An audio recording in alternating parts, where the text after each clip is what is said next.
Welcome to Hard Knocks Coding. My name's Brandon, and in today's video we're going to be going over ASP.NET Minimal Dependency Injection.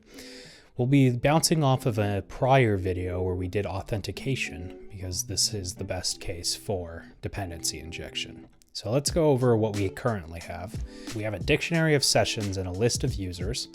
We have a get function that gets the current session, a root that returns hello anonymous or hello the username, a /home function that gives us session data, and a login function for logging the user in. So let's just make sure that this is all working. We'll open up Postman. Resources to start at this position will be in the video description. We can test that our login works.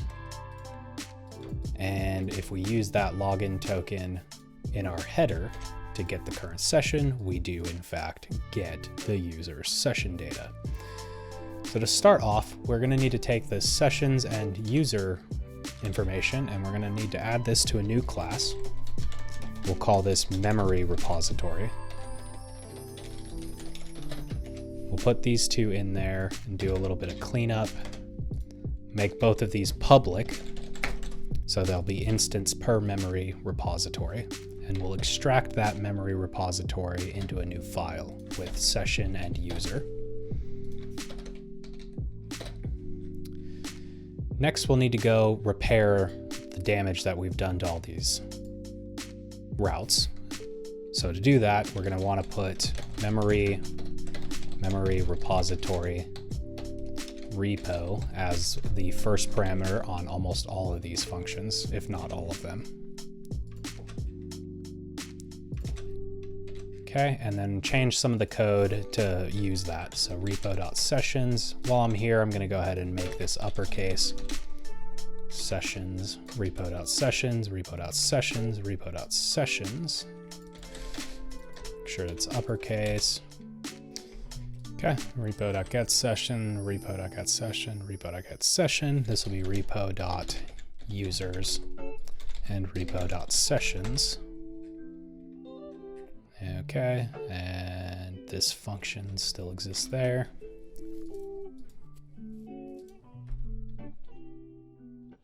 Go down here into the getSessions function and remove the requirement for the memory repository.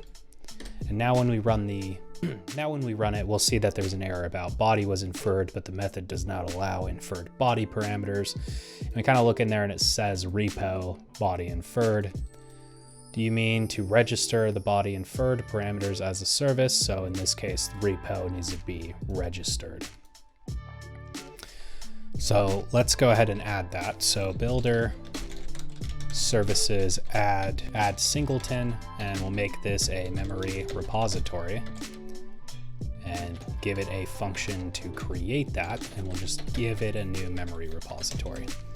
There are three types of dependency injection functions here: add singleton, add scoped, and add transient. So a transient is one that will be generated for each request as well as each method, class, really any type it's injected, it will be put in there.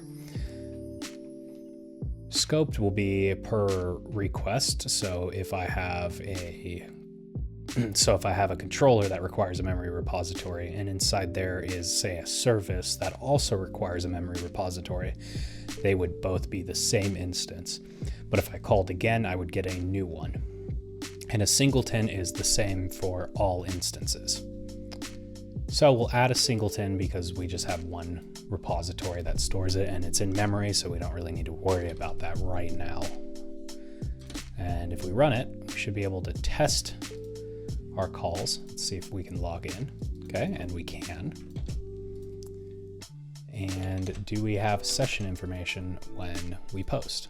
And we do. So we can actually put a breakpoint on this get sessions function here and look at the repo. We see that we have a session as well as a few users automatically injected into our functions.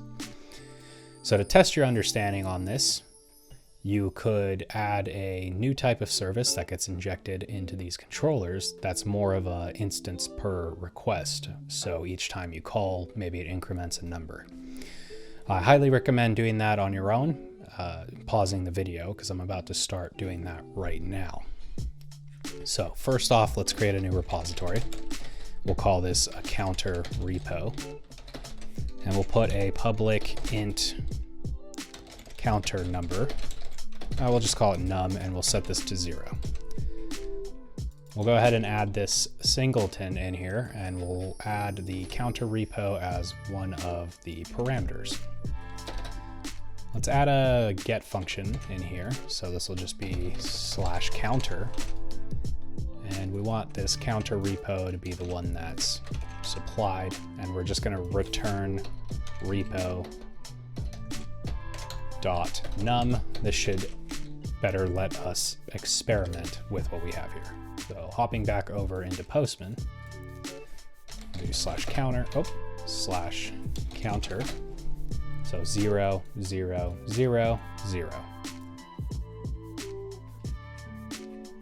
Oh, also let's go ahead and add public counter repo, and we'll just say this.num.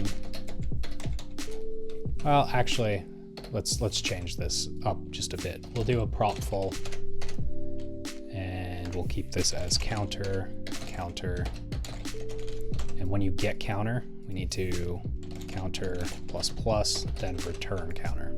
So each time they get this variable counter, we'll increment the existing one inside of it.